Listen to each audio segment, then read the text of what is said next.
হরে কৃষ্ণ। দামোদর মাসের মাহাত্ম্য এবং কিভাবে আপনারা প্রদীপ প্রজ্বলন করবেন সেই সম্পর্কে আজকে বিস্তারিত আলোচনা রয়েছে। চলুন জেনে নেওয়া যাক। দামোদর মাসে দীপদানের মাহাত্ম্য। হরিভক্তি বিলাসে যারা অনেক দানকৃত প্রদীপের ক্ষীণ আলো প্রজ্বলিত করেন, অর্থাৎ আলো বাড়িয়ে দেন, তার প্রতি ভগবান অত্যন্ত সন্তুষ্ট হন।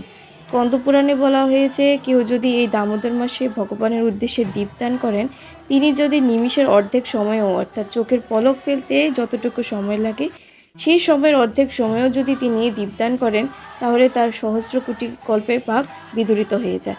এই মাসে দীপদান করলে সর্বযজ্ঞের এবং সর্বতীর্থের ফল লাভ হয়। পদ্মপুরাণে বলা হয়েছে, কেউ যদি ভগবানকে নিবেদনকৃত প্রসাদী প্রদীপ তার পূর্বপুরুষের উদ্দেশ্যে দান করেন, তাহলে সেই পূর্বপুরুষেরা পবিত্রতা এবং শান্তি লাভ করে। আলোচনা করব কিভাবে আমরা দামোদরকে প্রদীপ নিবেদন করব। ছবিতে দেখতে পাচ্ছেন, চরণে হচ্ছে 4 বার, নাভিপদ্মে 2 বার, মুখমণ্ডলে 3 বার, সর্বগ্নে 7 বার। ঘড়ির কাঁটা দিকে ঘুরিয়ে বাম থেকে ডান হতে প্রদীপটি ঘুরিয়ে নিবেদন করবেন। হরে কৃষ্ণ।